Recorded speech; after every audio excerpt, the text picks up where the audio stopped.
of the deal that's happening right now on Capitol Hill to end the government Well, it shutdown? depends what deal we're talking about. But if it's a deal I heard about, that's certainly, they want to change the deal a little bit. But I would say so. I think based on everything I'm hearing, they haven't changed anything. And we have support from enough Democrats.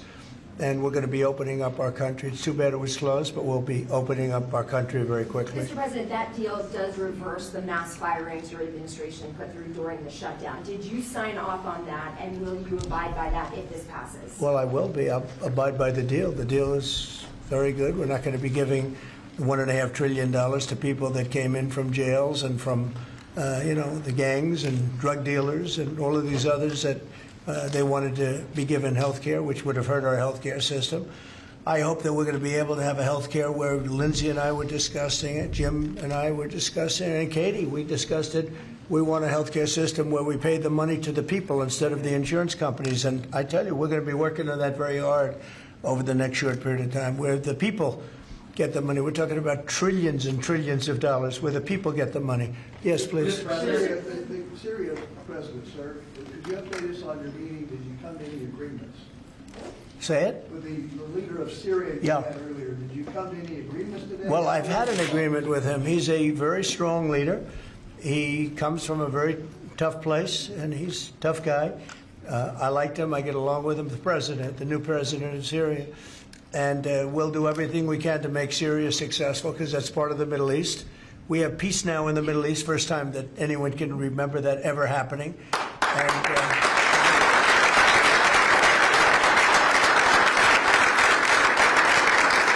as you know, Syria is a very big part of the Middle East, very important part. If you look back at Syria, for years they had the doctors, the lawyers, they had so many of the great intellects. It's an amazing place with great people. And we want to see Syria be successful along with the rest of the Middle East. So I have confidence that he'll be able to do the job, absolutely. How close are you to a deal, a trade deal with India? Are you willing to consider lowering the current tariff rate? Well, right now the tariffs are very high on India because of the Russian oil, and they've stopped doing the Russian oil. It's been reduced very substantially. Yeah, we're going to be bringing the tariffs down. What kind of level are we talking about here? I mean, at some point we're going to be bringing them down. Without tariffs, this country would be in such trouble, as they were for many years. That's why we owe $38 trillion. And one of the things we're going to do, we're going to issue a dividend to our middle-income people and lower-income people of about $2,000. And we're going to use the remaining tariffs to lower our debt. We're going to be lowering our debt, which is a national security thing. So we're doing a lot of good work. And the numbers were reported so incorrectly. The real numbers are trillions of dollars have been taken in or gotten in terms of investment from the tariffs. And so if that were ever reversed, it would be a disaster. Frankly, it would be a national security problem for our country. And nobody thinks it's going to be reversed. I think we had a very good court case. As you know, it's before the Supreme Court right now. But if that were ever reversed, people are saying, oh, it's $1 billion. Some people said, oh, it's $2 billion. Well, that obviously we can handle very easily.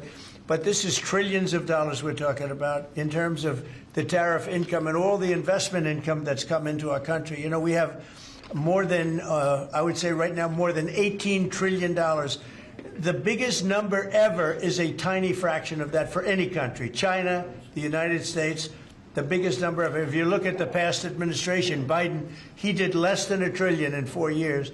We're over 18 trillion. By the time my first year ends, we're going to have over $20 trillion of investment coming into the United States. It's unheard of. We have AI factories. We're leading China by a lot. We have cars and car plants coming in by more than we've ever had built before. All of that would go away if we lose the tariff case. So all of it would go away. So they're not giving the right numbers. There would be an economic disaster. It would be a national security disaster if we lost the case in the Supreme Court. Daniel? President, back to that tariff Yes. rebate. This is an idea that you've been talking about for months. This is going to directly and positively impact millions of Americans. Why was this important for you to do, and when can Americans expect that? So I've been talking about it for a long time, the dividend to people that, have suffered under the Biden administration. So Biden had the highest inflation in history. And we now are at a very low point. We're going to be hitting 1.5% pretty soon. So we're at a low point, and he was a high point. We did that. Food prices are way down. It's all coming down. And the biggest decrease, of course, is energy. And, you know, as goes energy, goes everything else. Because when energy comes down, the oil, the electric, I think you're going to see $2 gasoline or something very close to that. In fact, we're already in the twos. But I think you're going to be seeing very soon $2 gasoline. That's like the equivalent of a massive tax cut. But in addition to that, the great big beautiful bill gives you a very, very big tax cut. And then you have no tax on tips, no tax on Social Security, and no tax on overtime for the middle income and for even, frankly, anybody. But you have no tax, and the no tax on tips has turned out to be a tremendous thing. But when you think no tax on tips, no tax on overtime, and no tax on Social Security for our seniors, it's the great big beautiful bill, which has been mischaracterized, but now people they don't want to talk about it because it's so good, the enemy, because it's so good for everybody. It's the greatest piece of legislation ever passed in the history of our country in terms of size. And hence they call it the big beautiful bill, or the one big beautiful. I call it the great big beautiful bill. It's an amazing bill for the middle class. It's an amazing bill for jobs. We've never passed anything like it. And in my first administration, so we had the greatest economy. Everything was good, but we're really outdoing it this time because we have investments coming in largely because of tariffs, and I think because of November 5th, the election result. But we have investments coming in like we've never had before. The deal Mr. President, on Syria. Please, behind you. Caitlin, behind you. Thank you, Caitlin. On Syria, can we expect an announcement on a pact between Syria and Israel, or an announcement on them joining the anti-ISIS? Yeah, you can expect some announcements on Syria. We want to see Syria become a country that's very successful, and I think this leader can do it. I really do. I think this leader can do it. And people said he's had a rough past. We've all had rough pasts. But he has had a rough past, and I think, frankly, if you didn't have a rough past, you wouldn't have a chance. He gets along very well with Turkey, with President Erdogan, who's a great leader. Erdogan's a great leader and very much in favor of what's happening in Syria. We have to make Syria work. Syria is a big part of the Middle East. And I will tell you, I think it is working and really well. We're working also with Israel on, getting along with Syria, getting along with everybody. And that's working amazingly. As you know, Hamas has given us back numerous bodies. It sounds pretty gruesome, but it's something the parents want more than if their son had been living. Hard to believe. I've seen all of the parents, so many of the parents, and getting back the body of their son, their dead son, is as vital to them, as important to them, as if the boy was generally the boy was alive. And as you know, over the last 4 or 5 days, we've gotten a lot of the additional bodies that they said they were going to. They've worked very hard to do that. So we have peace in the Middle East. It's a great thing, and nobody's ever seen anything quite like it. After your meeting with the Syrian president today, Switzerland, Mr. you President. posted last week about your talks with Switzerland. We're reporting that you're near a deal that would lower their rates. With Switzerland? Yeah. We're working on a deal to get their tariffs a little bit lower because. 15% is what we're doing. No, I haven't said any number, but we're going to be working on something to help Switzerland along. We hit Switzerland very hard. We want Switzerland to remain successful, and we're a part of Switzerland in the sense that they've been a very good ally. Yeah, we're working on them and some others, and we're working on others to increase them a little bit too. How close is it to Switzerland? Switzerland? What, do you have something to do with Switzerland? He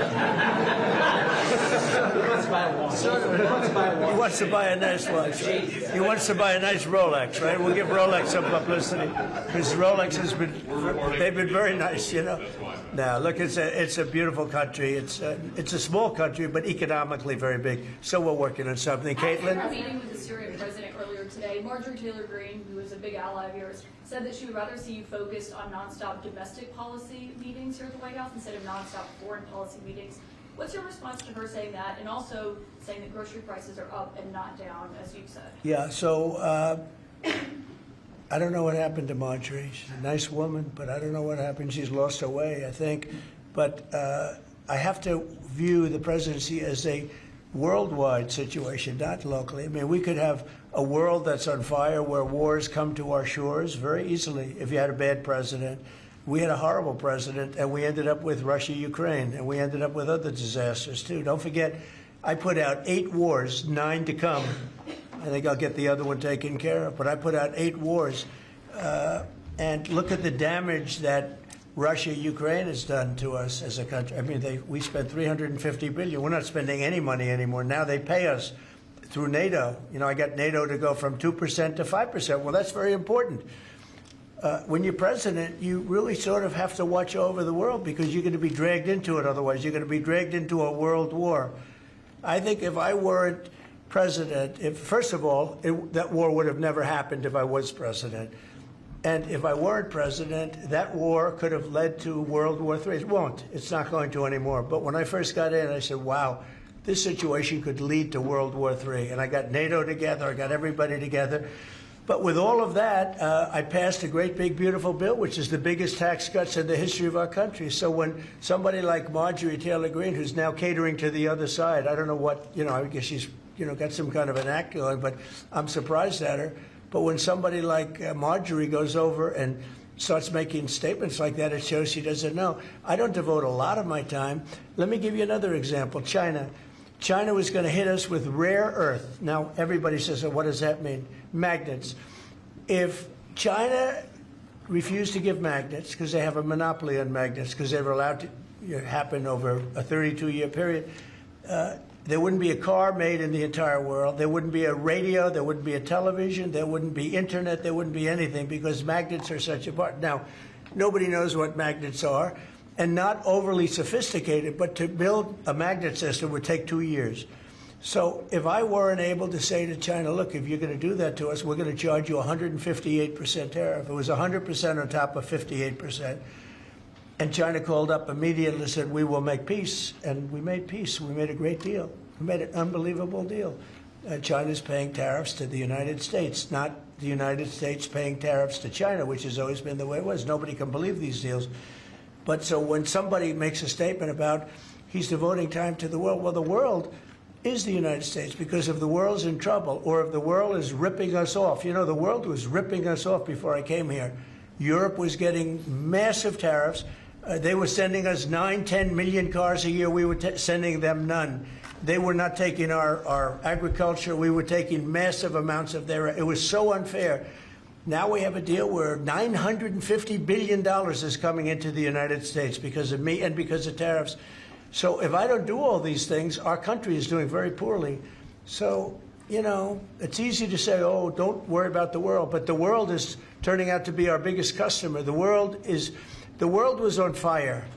And we could have been in that fire very easily if you didn't have a president that knew what he was doing. Can you guarantee to Americans that travel is going to go back to normal once the government... That travel is? Oh, yeah. It'll go better than normal. You know why? When the government reopens. Yeah, sure. It'll be much better than normal because we're buying the most sophisticated avionics and, technology for our control towers. And we didn't have that. We had a guy named Buttigieg. Edge, they say is the best way. Just say 2 edges, like off the edge of a cliff, which is where they were taking us, by the way. Edge was the Secretary of Transportation, and he spent billions of dollars trying to patch together our air traffic control system, which was a conglomeration of all different systems in all different cities. They had hundreds of companies working on it. And they were spending billions of dollars. And when they turned it on, it didn't work. It didn't even work a little bit. That's why you had a helicopter crashing into an airplane, that if we had a great system, bells and whistles would have started going off. So we are now in the process. We're in final bids of getting the finest system anywhere in the world. I've analyzed it. Sean Duffy has been working really hard on it, doing a fantastic job, by the way. And over the next 2 or 3 weeks, we'll be handing out the finest air traffic control system anywhere in the world. All the towers will be equipped. They were going copper wire into glass wire into other types of wire. And if you knew anything, copper wire doesn't work with glass. Glass doesn't work with other substances. And they spent billions of dollars, and when they turned it on, nothing happened. Okay? We're getting the most sophisticated, all brand new, all brand new. Every control tower will have the same exact system. It'll be the most sophisticated system by far in the world. And what we've done is we've looked around other countries and we've taken the absolute best systems in every different form, because there are different. You have lots of different companies like IBM and Raytheon and a lot of great companies. They're all bidding, and we're going to pick the best one, and it'll get built relatively quickly, and we are going to have the greatest air traffic control system anywhere in the world. Thank you very much, everybody. Thank you. Thank you.